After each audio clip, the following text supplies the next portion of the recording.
Never underestimate how sophisticated organized crime is, and if they feel a young person will be treated differently, and if there are loopholes in our justice system, they will take full advantage of it. That was Brampton Mayor Patrick Brown on Tuesday during a Peel Police announcement talking about a bust into 2 criminal networks.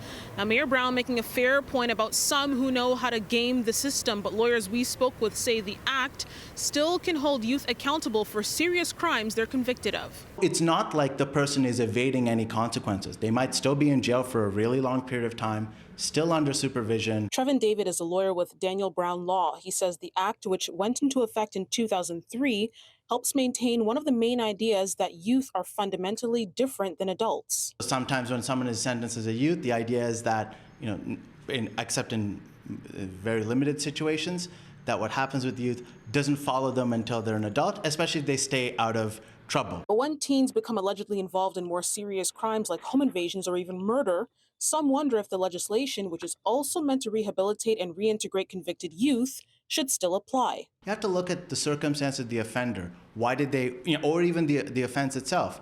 Is this because of impulsivity? Is this because of bravado? But what happens when some try to take advantage of the act? I think it is a fair comment that there is a concern that young people are being utilized to try and sidestep that liability. Criminal trial lawyer Monty McGregor says if it is a violent offense or a repeat offender, prosecutors can seek an adult sentence. But one youth advocate says being behind bars sometimes isn't enough of a deterrent for them. I'll tell you this, they're not afraid of prison. And prison is almost a badge of honor.